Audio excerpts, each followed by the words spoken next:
Aujourd'hui, je vais te montrer comment j'ai pu atteindre les 100 000 euros de chiffre d'affaires sur ces derniers jours grâce à ma boutique en dropshipping SEO et Google Ads. Tu peux clairement voir qu'au début de ce mois d'octobre, on ne faisait pas des chiffres de fou. On était à 600 euros, 300, 500 euros par jour en moyenne. Et on a réussi à multiplier par 10 ce revenu journalier jusqu'à atteindre 6 000, 7 000 euros de chiffre d'affaires en ce moment même. On a pu atteindre ces chiffres tout simplement grâce à l'optimisation de mon panier moyen, grâce à trois stratégies hyper simples que je vais te présenter au cours de cette vidéo. Optimiser ce panier moyen m'a permis de sereinement augmenter mon budget publicitaire journalier sur Google Ads, car comme je t'ai dit, la boutique tourne en dropshipping avec du trafic organique, mais aussi beaucoup de budgets publicitaires qui partent sur Google Shopping. C'est parti pour la première stratégie. Je vais te montrer ce que j'ai mis en place. Comme d'habitude, c'est du concret en termes de résultats.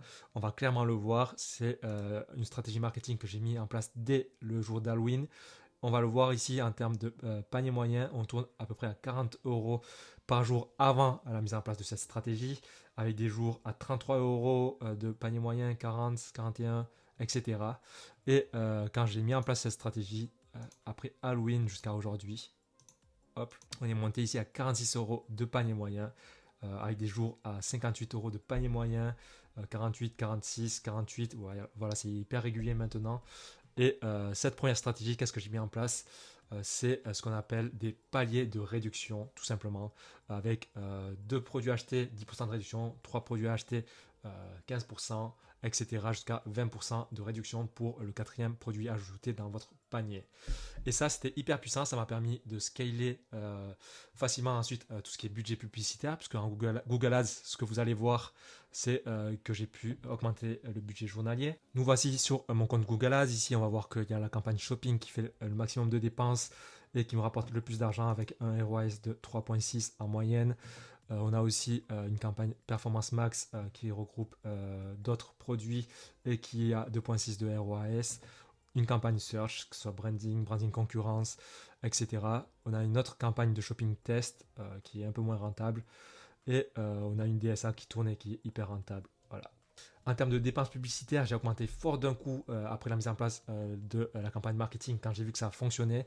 Et maintenant, j'augmente petit à petit parce que je veux atteindre un certain ROAS cible pour avoir de bons profits derrière.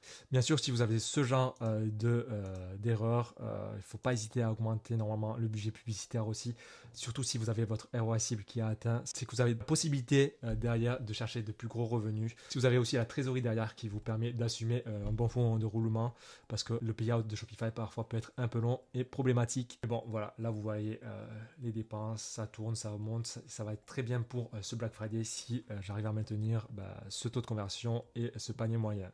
Allez, c'est parti. Ici, là, je vous montre le site en question qui m'a donné l'inspiration de cette idée-là. C'est un site néerlandais qu'on trouve souvent et qui applique souvent ce type de stratégie. On voit qu'ici, ils ont mis en place une bannière avec 10%, 15% et 20% en fonction du nombre de produits achetés. Du coup, ça s'applique très bien à une niche univers avec différents types de produits, par exemple des sacs, avec des robes, des t-shirts. Par exemple, ici, j'ajoute deux produits, j'ai 10% de réduction. Si j'en ajoute un troisième ici, ça progresse ici dans la barre de progression avec 15% de réduction jusqu'à atteindre le discount maximum de 20% pour 4 produits. Voilà, c'est vraiment pas mal ce genre de carte drawer qu'on peut venir afficher. Pour mettre en place ça, on va aller dans réduction sur Shopify et créer une nouvelle réduction directement sur le montant de la commande. On va créer une réduction automatique ici et donner un nom. Par exemple, deux articles achetés égale à 10% de réduction. On aura donc 10% de réduction et la condition pour l'atteindre, ça va être un nombre d'articles minimum qui va être de 2 ici. Voilà. Vous faites ça, vous sauvegardez, vous pouvez dupliquer, faire la même chose pour 3 articles achetés pour 15% de réduction. Hop, vous changez ici le contenu aussi. Ici, on met 3 en condition minimum, vous sauvegardez et vous faites pareil pour 4. Au niveau du panier, vous pouvez faire ça avec des applications comme Caching Cart et ajouter des progression bars en haut. Ça peut inciter justement à ajouter plus de produits pour atteindre les réductions. Vous cliquez bien ici sur Item Quantity. Vous mettez donc des messages, par exemple, % de réduction pour 2 items minimum. Vous l'ajoutez ici la réduction. 3 items, 15%, 4, 20%. Voilà, vous faites bien ça en ajoutant ici Order Discount et ça va s'ajouter quand vous ajoutez des produits hop, ça progresse en haut pour les différents paliers. Ensuite, il faut savoir que quand vous utilisez une application de ce genre sur vos réductions, vous allez avoir d'autres réductions qui vont être créées automatiquement. Vous pouvez les désactiver si vous voulez pour faire en sorte que ce soit uniquement ceux-là qui soient pris en compte. Ça vous permet d'avoir une meilleure traçabilité et d'ajouter des bons messages dans le panier, parce que le nom de la réduction sera aussi affiché pour le client lors du checkout. Au niveau de la bannière, vous pouvez par exemple le coder manuellement ou utiliser des applications de section comme celui-ci, section shop. Vous venez ajouter la section directement à tout thème et vous pourrez ensuite l'ajouter si vous avez un thème assez récent avec le code liquide qui a été ajouté. Par exemple, ajouter une section ici, stack promotion, ok, on a ça ici, vous mettez ça en haut par exemple. Hop, on enlève un peu la marge et voilà, vous affichez ça où vous voulez, que ce soit sur la page d'accueil, sur la page de collection, mais aussi sur la page produit. Voilà, ça peut être intéressant aussi même sur une page produit de l'ajouter si c'est possible. Voilà, après il y a différentes façons de l'ajouter, vous n'êtes pas obligé de faire comme le site que je vous ai montré exactement. Vous pouvez aussi par exemple mettre des bannières d'images, ça fait plus pro. Vous pouvez même sur la fiche produit l'ajouter ici une bannière d'image en dessous avec justement l'offre en question comme ici, mais l'ajouter directement sous le bouton ajout au panier. Moi c'est quelque chose que j'aime bien faire et je trouve ça beaucoup plus professionnel. En termes de résultats, là par exemple sur le 26-27 octobre, vous voyez qu'en moyenne très peu de personnes rajoutent plusieurs produits. On est à un item à chaque fois, presque maximum deux de temps en temps. Mais sans plus. On voit aussi d'ailleurs que pour la deuxième méthode, là, toutes les livraisons sont en livraison standard gratuite. Petit à petit, j'ai rajouté un traitement prioritaire à 4,90 sur le lancement de la stratégie. On voit là par exemple sur le 31 octobre, là qu'il y a quelques traitements prioritaires et beaucoup plus de gens qui ajoutent des produits, 2 items, 4 items, 2 items, 4 items ici, là aussi. Voilà, il y en a beaucoup plus qui commandent avec de plus gros paniers moyens.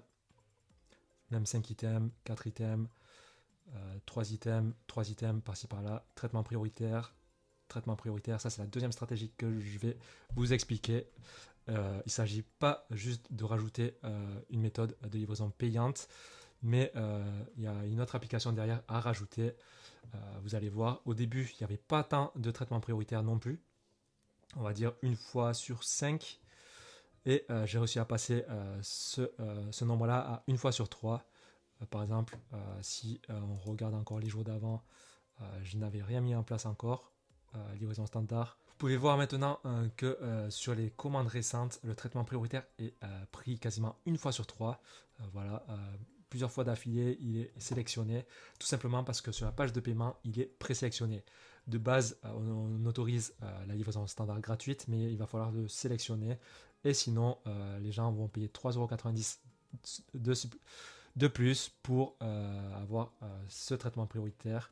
Et après quelques A/B tests aussi, j'ai vu que 4,90 c'était beaucoup trop élevé et 3,90 quasiment tout le monde est OK pour les payer. Ensuite, il faut réussir à le justifier avec par exemple la raison. Enfin, en gros, moi je dis pas que c'est une livraison express, je dis tout simplement que c'est un traitement prioritaire, que ce soit sur le service après-vente et sur le processing, mais pas sur le délai de livraison. Parce que moi, encore, tout est géré par mon agent en dropshipping et j'ai pas de livraison express. Si vous avez du stock en France, vous pouvez jouer là-dessus. Moi, je sais que j'ai des amis qui ont tout le stock en France et ils livrent tout depuis la France. Et même s'il y a une livraison standard gratuite, ils rajoutent et présélectionnent la livraison qui coûte plus cher. Et c'est exactement la même livraison en soi, mais ils mettent par exemple une assurance ou une livraison express. Pour mettre ça en place, pas très compliqué, vous allez dans vos paramètres, vous ajoutez ici du coup le traitement prioritaire, ici à 3,90 en plus de la livraison gratuite si vous en avez une, pour tous les pays d'ailleurs. Et vous allez utiliser l'application de Checkout Rule. En gros, c'est des règles au niveau du checkout, il y en a plein. Moi j'ai pris celle-ci qui est gratuite pour l'instant. Vous allez ajouter une règle sur le shipping. On va réorganiser l'ordre du shipping actif et je vais le mettre par exemple dans un ordre de shipping price avec le plus cher en haut et le moins cher en bas. Normalement, si on va tester le checkout de la boutique, ici quand vous verrez vos méthodes de livraison, le traitement prioritaire sera présélectionné. Et donc 3,90 € de gagner par commande, c'est vraiment pas mal. Sauf s'il sélectionne ici la livraison gratuite. Voilà, même vous voyez en ce moment même, je tourne la vidéo là, quand on réactualise, on voit encore beaucoup de commandes, beaucoup de traitements prioritaires. Sur une centaine de commandes par jour, voilà, ça fait quand même. Si une personne sur deux le prend, ça fait presque 300 € sur 200 commandes. C'est pas à négliger sur tout le mois en soi. Ça fait quand même beaucoup de revenus. Et enfin, dernière stratégie hyper simple à mettre en place pour gonfler le panier moyen, ça va être les one-click post-purchase. Il y a des applications gratuites comme celle-ci. Une fois mise en place, vous allez par exemple pouvoir créer des offres post-achat pour vos clients et les inciter à réacheter chez vous. Vous allez par exemple pouvoir créer des offres générées automatiquement basées sur les commandes de ce que vos clients achètent ensemble en général, proposer des réductions jusqu'à 15% par exemple, l'ajouter sur la page de remerciement aussi. Et vous pouvez mettre un peu de scarcity, des messages ici, profiter d'une offre VIP, des trucs comme ça, expliquer que la commande n'est pas terminée, comme ça ils vont devoir ici accepter l'offre ou pas. Avec la réduction sur le produit, vous pouvez aussi ajouter un timer, du free shipping. Vous pouvez aussi prévenir que quand ils cliquent sur acheter ici, ça débite automatiquement et directement à nouveau la carte bancaire sans qu'ils aient à rajouter d'informations. Pour ça aussi, vous pouvez modifier le message acheter débit immédiat entre parenthèses ou refuser l'offre. Voilà, et ensuite vous faites ça aussi pour la page de remerciement. Vous pouvez rajouter un message, des produits. Après, vous pouvez faire votre propre sélection de produits si vous savez quels sont les produits qui complètent vos commandes. Par exemple, vous vendez un produit qui a besoin d'une batterie externe, un upsell, vous l'ajoutez, ça va augmenter votre panier moyen et votre taux de conversion si c'est un produit qui a été ajouté intelligemment.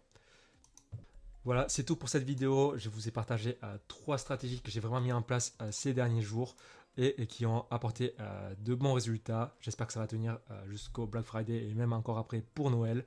Pour rappel, c'est une boutique en dropshipping SEO et Google Ads avec des stratégies que je partage dans ma formation Ecom Escape. Voilà, c'est une boutique que j'ai lancée il y a moins d'1 an. Vous voyez qu'en octobre, je faisais encore 0 €, puis décembre 10 000, puis ça tournait en dessous de 10 000 € par mois jusqu'à en ce moment atteindre jusqu'à presque 10 000 € par jour. Du coup, comme quoi la stratégie fonctionne très bien, c'est du long terme, du durable, ce que je recommande si vous voulez avoir un business sans vous prendre la tête et pouvoir déléguer facilement. J'ai oublié de vous préciser pour la deuxième stratégie avant de vous quitter, c'est que vous pouvez faire vos tests pour voir si le taux de conversion diminue ou pas. Clairement, moi, sur les derniers jours, j'ai rajouté justement cette nouvelle stratégie en présélectionnant l'offre payante et ça n'a pas vraiment affecté le taux de conversion. On voit que sur octobre, j'étais à 1,40 de taux de conversion. Là, depuis les 3 derniers jours, j'ai rajouté le traitement prioritaire en présélectionné. Et là, on est à 1,66, comme quoi ça ne veut pas dire grand-chose. Bon, bien sûr, faites vos propres tests. Faites vos tests sur le pricing aussi. Là, aujourd'hui, on est à presque à 2% de conversion. Après, bien sûr, ça dépend de la qualité du trafic, de ce que vous faites. D'autres facteurs peuvent entrer en compte. Pour moi, là, la stratégie est efficace et validée de mon côté. Faites vos propres tests.